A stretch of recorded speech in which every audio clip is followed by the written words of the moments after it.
Assalamualaikum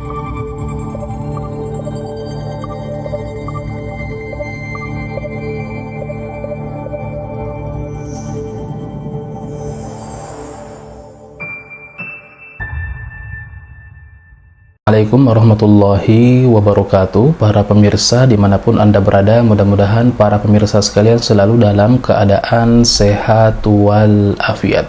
Kembali bersama saya di Ngaji Tafsir.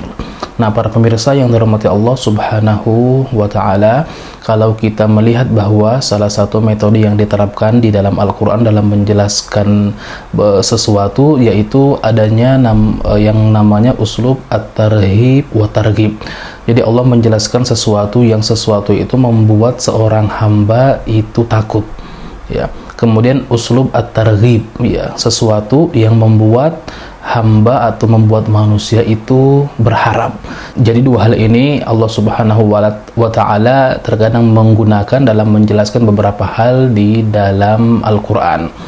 Nah, kalau misalkan di hari kemarin, di episode sebelumnya, itu ketika kita menjelaskan tentang neraka, ya, ketika Allah Subhanahu wa Ta'ala menjelaskan neraka, bahan bakarnya dari batu dan manusia, dan beberapa keadaan tentang neraka, yang juga kita sebutkan neraka jahanam yang sangat dalam sekali, yang ketika batu dijatuhkan dari atas itu baru sampai di dasarnya setelah 70 tahun. Nah, hal-hal ini Allah Subhanahu wa Ta'ala sengaja menjelaskan, atau Nabi Muhammad SAW juga menjelaskan, agar timbul rasa takut dalam diri seorang hamba untuk terjerumus atau melakukan sebuah kemaksiatan, ya. Kalau tidak, mereka akan dimasukkan ke dalam neraka. Nah, dan setelah itu, ya, dan juga di dalam keadaan lain Allah menggunakan uslub at-tarhib. Di sini misalkan wabasyiril ladzina amanu wa amilus solihati anna lahum jannatin tajri min ila akhirih. Jadi di sini Allah menggunakan uslub at-targhib, menjelaskan sesuatu itu diharapkan agar seorang hamba itu takut, itu berharap, ya, itu berharap untuk mendapatkan hal-hal tersebut, mendapatkan surga dan segala kenikmatan yang ada di dalamnya. Kalau kita melihat secara dalam, ya, di pendidikan biasanya juga ini ada hal yang serupa, yang disebut dengan metode reward and punishment, ya. Seorang peserta didik ketika melakukan sesuatu atau mungkin mencapai hal-hal yang diinginkan oleh guru, ada mungkin disediakan hadiah. Karena kenapa? Agar dia semangat melakukan atau mengejar target, ya. Kemudian sebaliknya juga, ya, dia akan mendapatkan hukuman ketika melakukan pelanggaran atau hal-hal yang tidak boleh untuk dilakukan. Nah, kedua hal ini, ya, adanya hadiah dan adanya hukuman, itu membuat peserta didik, ya, itu akan lebih fokus untuk mengejar targetnya, mengejar tujuannya. Nah, ini juga senada, ya, dengan uslub yang digunakan Allah Subhanahu wa Ta'ala di dalam Al-Quran, ya. Bahkan ada yang mengatakan bahwa uslub atau metode reward and punishment ini diambil atau ditelaah daripada metode Al-Quran dalam menjelaskan sesuatu, menjelaskan hal-hal yang membuat seorang hamba itu takut, dan kemudian menjelaskan hal-hal yang membuat seorang hamba itu berharap, ataupun kebalikannya. Nah, di sini, ya, beberapa hal ketika kita telah menjelaskan tentang keadaan orang kafir, ya, di sini tentang balasan bagi mereka yang sudah susah payah, ya, di dunia untuk mengerjakan seluruh amal soleh, ya, agar mendapatkan balasan di hari kiamat. Nah, di sini ada beberapa hal, ya. Kalau kita melihat, memang manusia apalagi yang dicari kecuali kepuasan duniawi, ya. Kalau di dunia ini, ya, kebanyakan kan mereka apa yang diinginkan? Makanan, ya, minuman, kemudian tempat tinggal, ya, kemudian juga wanita. Nah, seputar ini aja yang dikejar-kejar oleh manusia. Bahkan terkadang saling sikut menyikut, bahkan bisa saling membunuh gara-gara tiga ini, ya. Atau mungkin bisa diringkas dengan harta, tahta, dan wanita, ya. Harta, kedudukan, dan juga wanita. Dan inilah yang disediakan oleh Allah Subhanahu wa Ta'ala di surga nanti. Jadi segi harta, makanan, apapun yang dia inginkan, maka Allah beri. Kedudukan sudah jelas, kedudukannya sangat tinggi sekali, derajat yang sangat tinggi. Kemudian wanita, sudah jelas bidadari yang disiapkan oleh Allah Subhanahu wa Ta'ala. Misalkan di sini dijelaskan salah satu hal yang Allah sediakan di dalam surga, bahwa minuman ya, kita memang sangat butuh sekali yang namanya minuman air ya. Allah menjelaskan bahwa Allah menyediakan di dalam surga itu sungai-sungai yang mengalir, yang mana asyaddu bayadun minal laban wa ahla minal asal, yang airnya itu lebih putih dari susu dan lebih manis dari madu ya. Meskipun hal-hal ini kita memang belum bisa menghayal secara hakikatnya, namun hal ini dijelaskan agar kita semangat untuk mendapatkan hal tersebut. Nah, bahkan dijelaskan di sini juga bahwa anharu al-jannatu tafajjaru tahta tilalin. Jadi sungai-sungai yang ada di surga itu akan mengalir dari bawah gunung ya. Juga dijelaskan bahwa anharuha tajri fi wiri uhdud. Jadi sungai-sungai yang ada di surga itu akan mengalir tanpa uhdud, tanpa parit. Jadi mungkin langsung mengalir tanpa adanya majrul ma, tanpa adanya tanpa parit, seperti tanpa wadah. Atau biasa kan kalau di dunia tidak mungkin ya air mengalir tanpa sebuah tempat ya, seperti sungai, seperti parit dan lain sebagainya. Kalau di surga dijelaskan di sini akan mengalir begitu saja tanpa membutuhkan parit dan lain sebagainya. Ini menunjukkan bahwa minuman yang disediakan oleh Allah Subhanahu wa taala begitu istimewa ya, sehingga ya seorang hamba diharapkan untuk bisa melaksanakan amal ibadah guna mendapatkan rahmat Allah, agar kita dengan rahmatnya dimasukkan ke dalam surga dan mendapatkan salah satu kenikmatan yang telah Allah sediakan. Selain minuman juga manusia pasti membutuhkan yang namanya makanan, karena memang itulah yang dicari atau yang disibukkan, manusia disibukkan dengan minuman, mencari makanan. Salah satu kenikmatan yang Allah sediakan di dalam surga yaitu kulu kullama ruziqu minha min thamaratir rizqa qalu hadzal ladzi ruziqna min qabl. Berbagai macam buah-buahan yang Allah sediakan ya. Tentunya kita sangat suka sekali, doyan sekali ya buah-buahan yang di dunia saja yang begitu luar biasa nikmatnya ya buah-buahan, apalagi yang ada di surga. Nah, juga di sini dijelaskan ya, ushubu al-jannah az-za'farun wa kuthbanuha al-mis. Jadi rumput-rumput yang ada di surga itu rumput-rumput dari za'faron, sebuah tumbuhan yang memiliki aroma yang sangat wangi ya. Wa kuthbanuha al-mis. Jadi gunung-gunung atau bukit-bukit yang ada di surga itu terbuat dari aroma dari parfum ya, dari wangi-wangian ya. Jadi bisa dibayangkan betapa harumnya ya di surga tersebut ya. Kemudian juga wa yatufu alaihim wildan bil fawakih fayakulunaha. Maka ada pelayan-pelayan surga itu.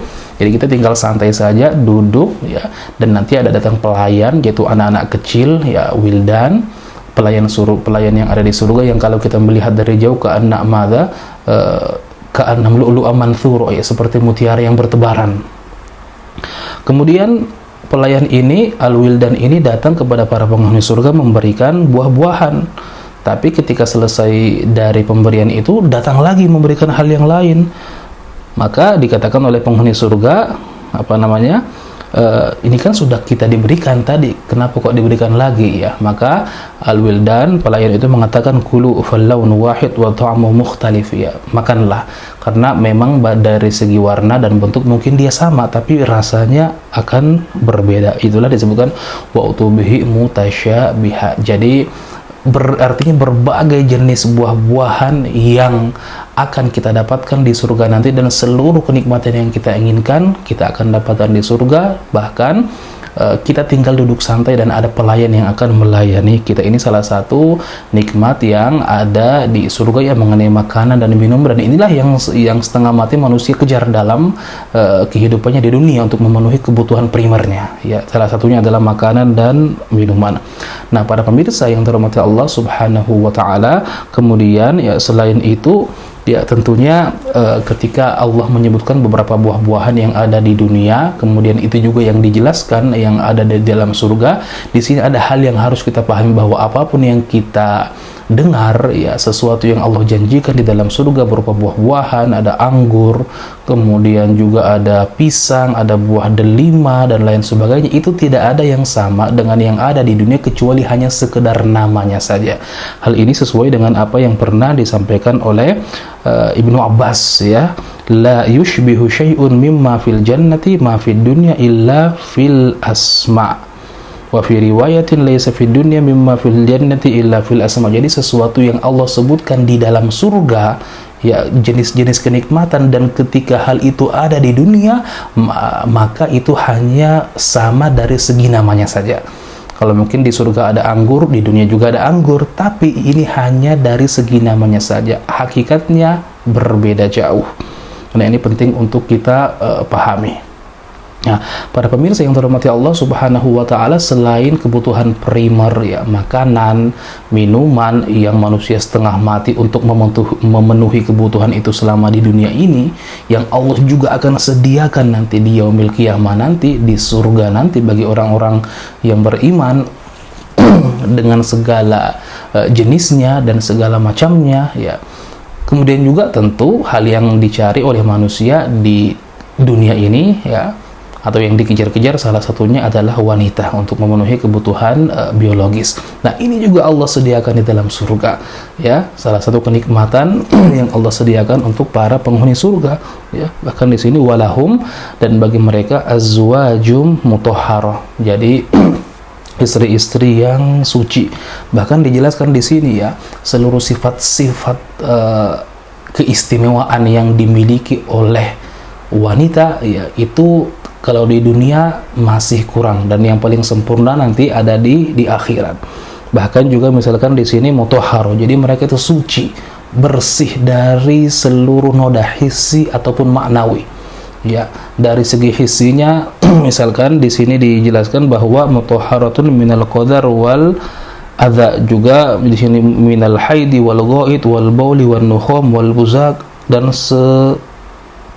dan selainnya, yang saya simpulkan bahwa wanita-wanita penghuni surga itu memang bersih dari segala kotoran ya, baik itu yang hissi, yang terlihat ya, maupun itu dari buang hajat, kemudian dari air seni, air mani dan lain sebagainya, itu bersih, tidak ada hal tersebut.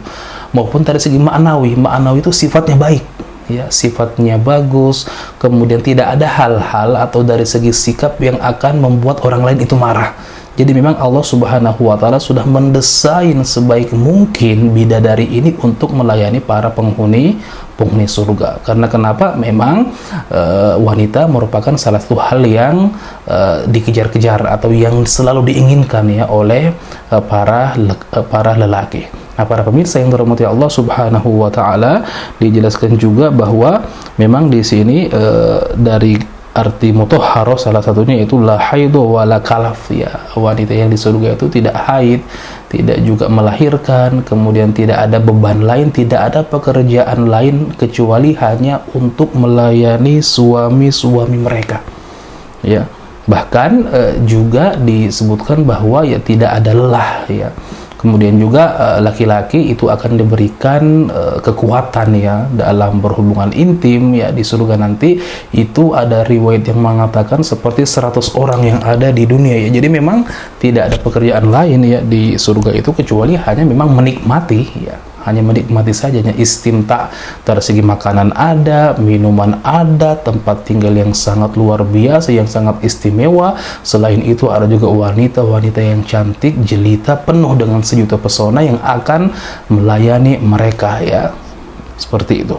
Nah, tentunya hal-hal ini dijelaskan oleh Allah Subhanahu wa Ta'ala di dalam Al-Quran agar kita tumbuh dalam diri kita rasa berharap ya, menginginkan hal tersebut ya. Siapa sih yang tidak ingin ya semua hal itu terpenuhi ya di dunia, apalagi di akhirat. Nah, para pemirsa yang dirahmati Allah Subhanahu wa Ta'ala, ini beberapa hal ya yang Allah jelaskan di dalam Al-Quran mengenai nikmat, mengenai balasan bagi bagi orang-orang yang beriman.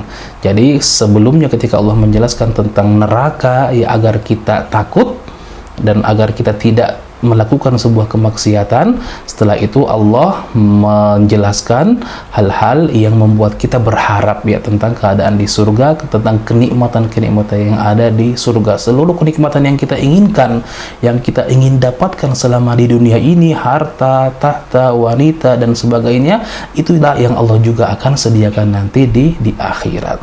Tapi dengan catatan kita berusaha semaksimal mungkin untuk mendapatkan rahmatnya, karena kita masuk surga itu bukan karena amal perbuatan, tapi karena rahmat Allah Subhanahu wa ta'ala. Namun untuk mendapatkan rahmat Allah, maka dengan amal perbuatan, dengan amal soleh. Nah, mudah-mudahan kajian ringkas ini memberikan menambahkan rasa takut kita ya, agar kita tidak terjerumus dalam kemaksiatan, dan mudah-mudahan juga menambah rasa berharap kita agar kita semangat untuk melaksanakan amal soleh, untuk persiapan untuk hari kiamat, agar kita termasuk orang-orang yang disebutkan di dalam Al-Quran, ulaika fi jannati mukramun, mereka itulah orang-orang yang dimuliakan, yang dihormati di dalam surga. Terima kasih, barakallahu fikum. Assalamualaikum warahmatullahi wabarakatuh.